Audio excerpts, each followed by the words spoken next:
Lufthansa PRA terminal in Frankfurt. Discover big business ideas of entrepreneurs who dare to dream. Take off on the runway to success with ETNOW's Paramita Chatterjee.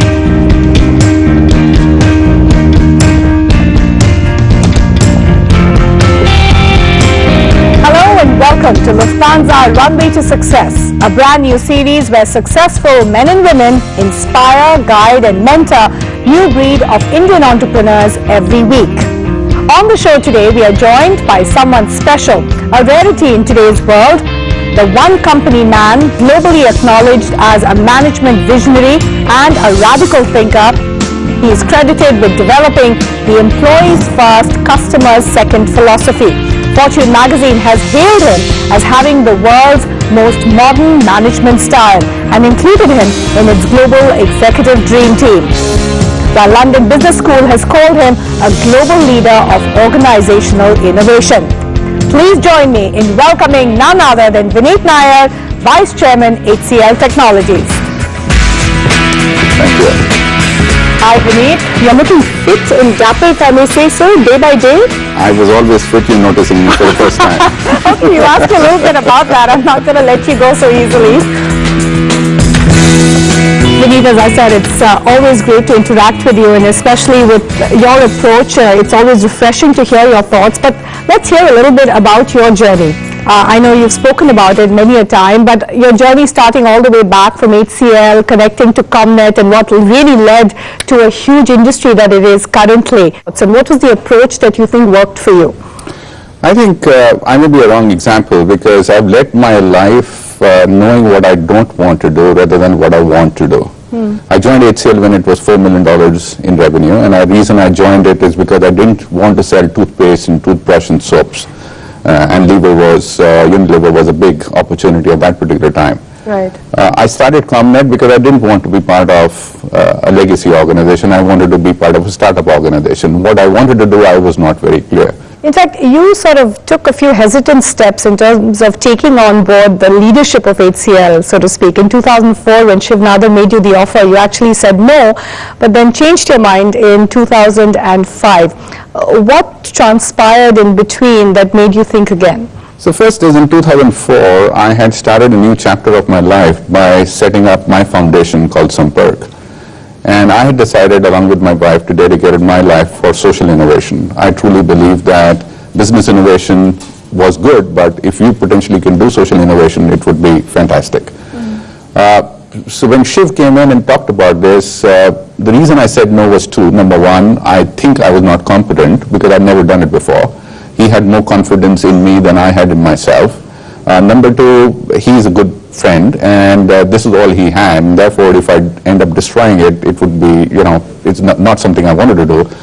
However, given the situation which HCL was, and I've always heard to what Shiv has said, and if he thought that was the right thing to do, and therefore I ended up doing it, and it worked.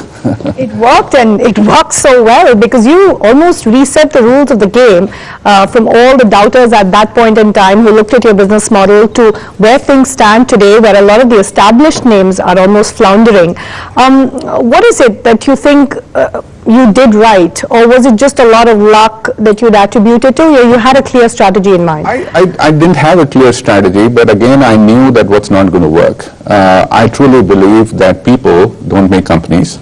Leaders don't make companies, ideas do. And therefore, when I got an opportunity to be part of the HCL team, I was searching for that idea. And the idea could be on the what axis in terms of what do you do, and which occupies our mind quite a lot. But I started thinking in terms of, is there another axis on which we could innovate? And I started looking at how axis.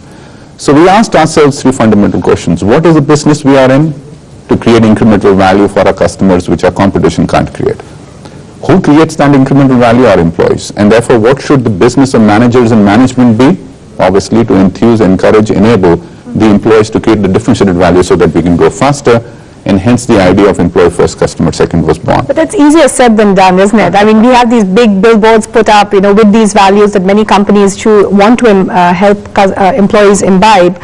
but there's a huge gap in between, especially when you look at the numbers. I think you have hit the nail on the head, and that's a lot of people I tell that you should know what you will not do. When we said employee, if we had said employee first, I think the strategy would have failed. The moment I said customer second, the priority was very clear.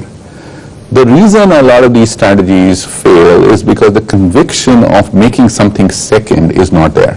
And that's what we don't see. We say customers are also important, shareholders are also. It's like in college, right? Every girl you see and you say, I love you. Somewhere it'll work. So what's your secret? What's driving you? I read your pieces, we all do. And clearly there's so much of enthusiasm and passion. You're looking to scale the Everest, I think. Is that part Everest of it? Base Camp, At the Everest Base Camp. That's quite a target. Most of us are just targeting finishing marathons at this stage. So I think the zest for life. I truly believe I have one life to live, and I want to live it fully, and I don't want to regret any moment. So every decision I take, every minute I spend is the decision I have taken to spend that minute. Vineet, it's always, one learns something new every time one interacts with you. I don't know, I'm learning. But many young viewers have also written in, and entrepreneurs have written in with their questions. So we chose one question which is going to play out on the screen, and it's coming in from Manbir Kaur, who asks, what is the future of executive coaching in the Indian market? As a senior leader, how do you foresee the adoption of executive coaching in Indian industry? The best coach for you is the mirror. Stand up in front of the mirror every day and ask yourself, what do you see? Find your true inner self, your strength, your calling. When people go to executive coaching, I have nothing against executive coaching. They outsource understanding themselves. And the executive coach tells you, this is you, oh yes, I didn't know about this. What are you talking about? Don't give that charge to somebody else. Seize it and take control and take charge, and then draw the line wherever you want to draw it. Well, Manbir, I hope she's listening in closely to those words and to remember them. And for all our viewers who are watching in, Vineet Nair, it's been a pleasure, but we don't stop our journey yet with you. We're in conversation with Vineet Nair on Lufthansa Runway to Success, but after a short break, we'll be joined by 3 budding entrepreneurs who will present their business case to Vineet, and a business expert who will be joining us on the show. Stay with us.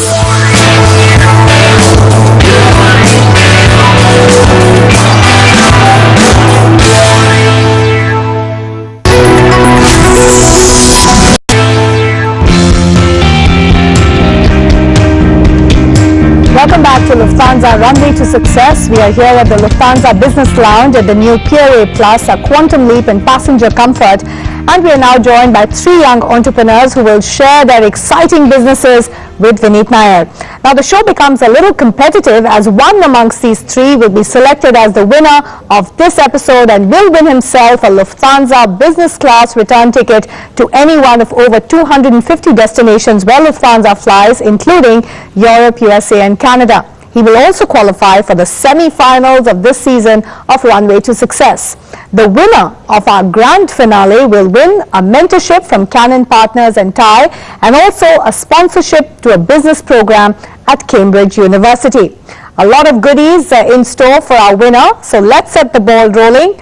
We will invite our 3 entrepreneurs one by one and ask them to present their businesses in a 3C framework. That's company, customer and competition.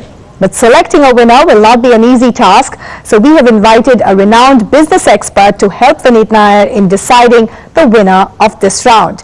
Please join me in welcoming Vani Kola, Managing Director, Kalari Capital.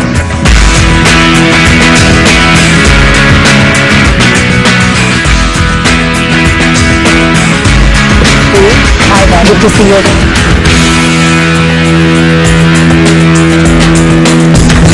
Right, Vani and Vineet will be calling 3 contestants on board. So we'll be calling them one by one, and they will be presenting their business case to you, and you have to grade them according to the metrics that has been laid out. Sure. Okay, let's not waste any time and call upon our first entrepreneur on the show, Mayank Gupta, COO and co-founder, EduCart.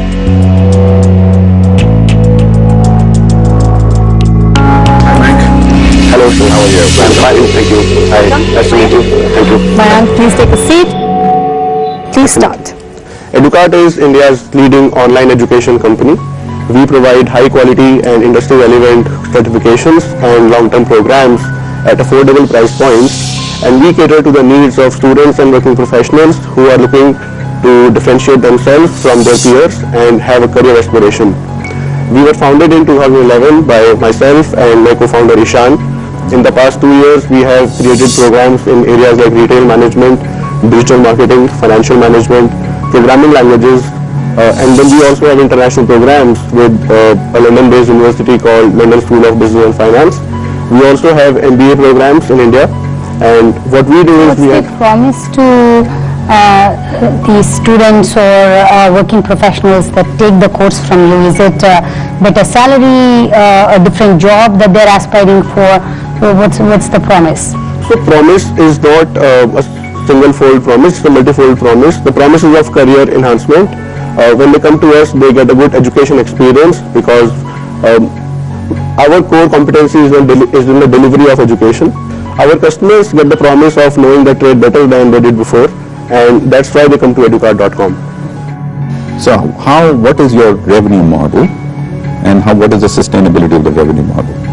So our revenue comes from the customer. Customers pay us a fee to enroll in our courses. There are a lot of free courses available online, and free content is also available. Our model has sustainability because we provide certification to a student which proves that the student has taken such training. We also provide a rating of employability with every course, so they have to do assignments and projects and online quizzes. Based on these two parameters, we assign them a rating of employment which they can put on their resume. How many have succeeded after taking your course, right, in actually getting placements through the job portal? So most of our customers are working professionals who are already working somewhere or the other. We measure that by taking a lot of testimonials from our customers. So the feedback which we get from our people is that they have got promotion because they talked about EduCard courses during their interview. I think we are trying to get to what is unique about your proposition. So in 2 seconds, what is unique about your proposition?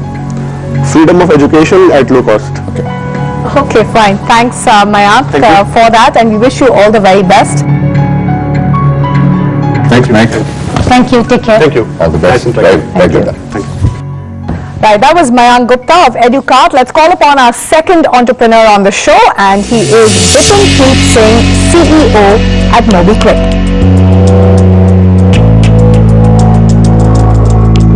Hi, Bipan. Pleasure to meet you. Yeah? Please take a seat in the hot seat. Okay. Right, so take a deep breath and let it go. MobiKwik is a company which is essentially focused on payments. We are India's largest digital wallet company with around 2 million registered users, and we are growing very fast. In the last 1 year, we grew from a 10 crore company to a 100 crore company, and in the next 1 year, we plan to touch 1000 crore. So our core idea is very simple. You park money into a prepaid wallet, and then you use that wallet to have a consistent payment experience anywhere you go, on the move, on the mobile, on the web. For example, you want to recharge your mobile, use your wallet. You want to pay your insurance premium, you want to order a pizza, you want to book a train ticket on IRCTC, you want to book a bus ticket, you want to book a movie ticket. What's your competitive advantage against other wallet companies? Competitive advantage is the use case and the way we make it very easy for users to come online and experience the product for their first transaction. All our competitors make it very, very difficult for the users to come aboard. We make it very, very easy. Let's talk about things that are outside of your control in the context of competitors, right? Because in the space that you are, the timing which you don't control around regulation matters a lot. So where are you today in your guess on getting the timing right in a liberalization of the regulatory framework around payments in order to build this company? So let me answer that. So the regulator in our space is the Reserve Bank of India, which oversees the Payments and Settlements Act, Department of Payments and Settlements Act. And if you look at the policy changes that they have undertook in the last 1 year, they have become very, very liberal.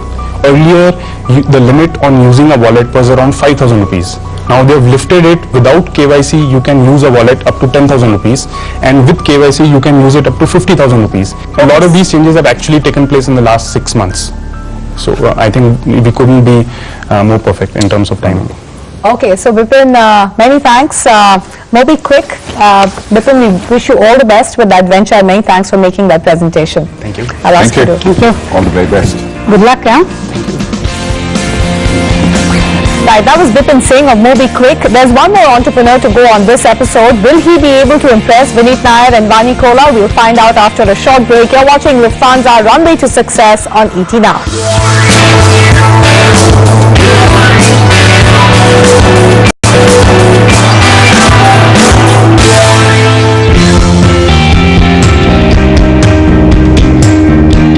Welcome back to Lufthansa Runway to Success. We are here at the Lufthansa Business Lounge at the new Pier A Plus, a state-of-the-art terminal setting new standards in passenger comfort.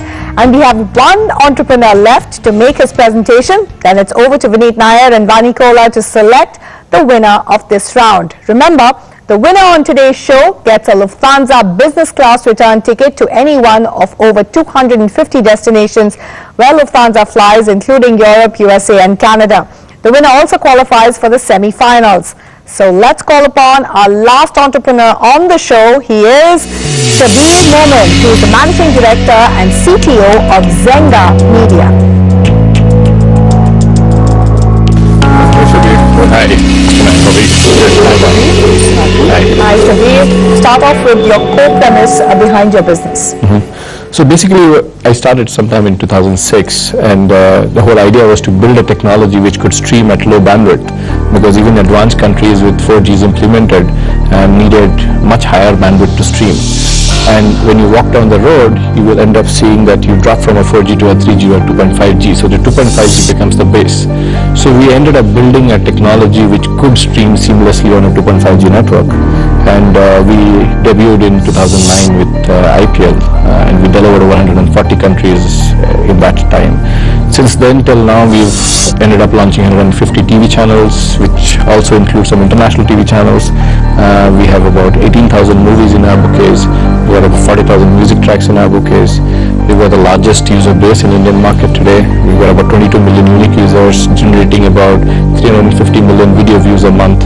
The beauty is the average viewing time is about 6 to 10 minutes, depending on month on month. What we also managed to do is be able to get high retention. So we've got about 50+% of people coming back to us as return users. And finally, for the last 2 years, we've been profitable, and we're profitable at PAT with a double-digit number. 10 years from now, what are you doing? What's your company doing? First thing is I'd like to sustain profitability. That's more difficult than getting profitable. Numbers will automatically grow, because Indian market itself is many million more users to go. It's just 22 million users. Why should sustainability be an issue? Sustainability of being able to maintain profitability is an issue. We need to scale. We're going back to Vineet's question, right? Is it because worldwide consumers are moving towards free content, right? So in that world, no matter how many users you get, 20 million or 200 million, is there a business model that you have discovered to have sustainability of profitability, or how do you generate revenue? You have to compete against free content. You're right, Vani. So I'm on the other side of the table. I'm free content. Okay. So we were the first ones to actually believe that free content will work 3-4 years back, and we made an advertisement-based content when the whole world was chasing on operators to make subscription-based services. And while we were waiting for the advertising industry to shape and start giving enough money to sustain a company, we found alternative revenue sources. Which is what? Which is like working with mobile handset manufacturers. So they buy licenses from us pre-embedded on their phone, and they give us money. In time when there is maturity with advertisers and consumers, smartphone growth and so on and so forth, would the incumbents like Amazon or Netflix or iTunes who haven't entered India, could they come in and could they become your real competitors? Do you have enough time to build a company before they get into the market? No, so we don't treat them as competitors. We are complementing with them, because if you go to YouTube, you'll find a Zenga's presence there. We also supply content to iTunes. We also supply content to Netflix and all that. So we don't believe that if I own exclusive content, I should only sit and watch it or only show it to my users. Who is the customer? Is it the NRI who can't access some of the content or is not able to view it on time? Or So it's 20% international users, which are mostly Indian diaspora. 80% Indian users. You'll be surprised, out of the 80%, about 37-38% is metros, about 10 to 12% is tier 2, and the rest of it is rural. Who are watching this. Okay, Shabir Momin, MD and CTO of Zenga Media, all the best. Thank you. Thanks. I'm going to ask you to take a seat back. Bye. As we saw, our three entrepreneurs on the show have finished making their presentations, and now it's up to Vineet Nair and Vani Kola to select the winner of today's episode. Now remember, the scoring is done on the 5 parameters. Each parameter carries 20 marks, making it a total of 100. The parameters are core idea, company, customers, competitors, and financial projections. So Vani and Vineet, here you go with the scorecard. So as they work out between themselves which was the contestant who made the best business case and proposition in this particular episode, remember you, our viewer, also have a chance to win a Lufthansa gift hamper by just predicting today's winner. If you think Mayank Gupta, founder of EduCart, is today's winner, just write RTS space A. For Bipin Preet Singh, CEO of MobiKwik, write RTS space B. And for Shabir Momin, who is heading Zenga Media, all you have to do is write RTS space C and send it as a text message to 58888. Our lines are open, so go ahead and vote now.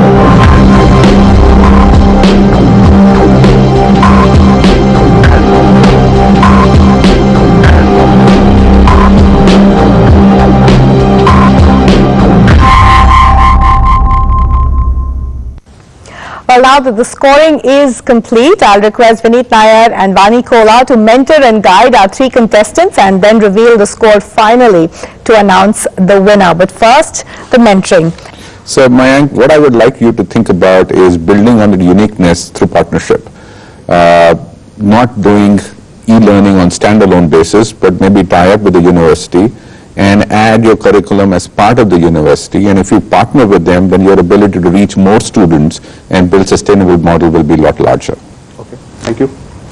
Vani?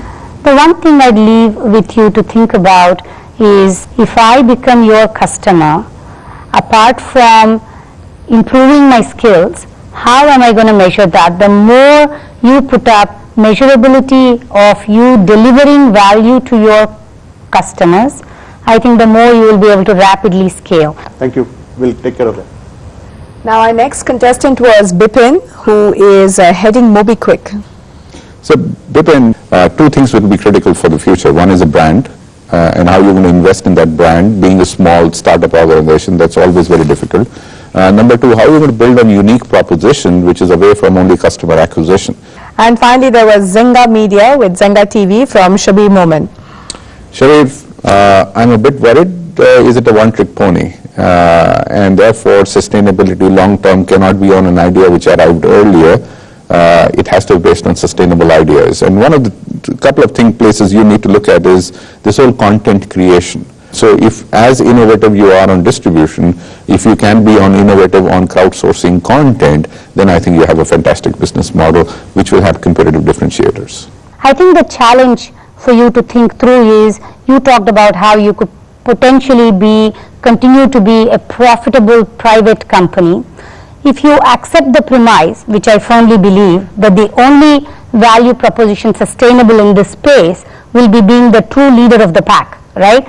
If you have to be a leader of the pack, somewhere you have to make a very hard compromise between growth, which requires funding, and profitability, which allows you to stay private. Okay, Vani, Vineet, thanks for that overview, and contestants, you've had a lot to digest, but now here comes the crunch, which is, who is the winner of this episode? Vineet, I'm going to ask you to reveal the scores. It was a very difficult task.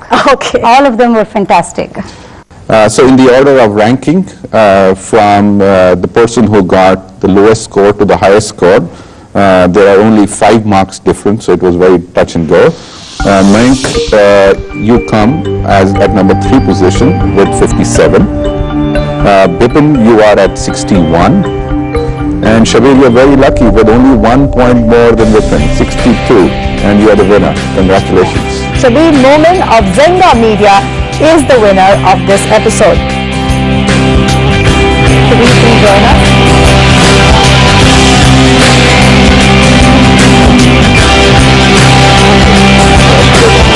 Congratulations. Right, at this point in time, I would request Mr. Alan Charco, who's Manager, Leisure Sales and Customer Care, Call Center Business India at Lufthansa German Airlines, to please give away a Lufthansa business class return ticket to Shamim, and which will let him fly to one of over 250 destinations, including Europe, USA and Canada.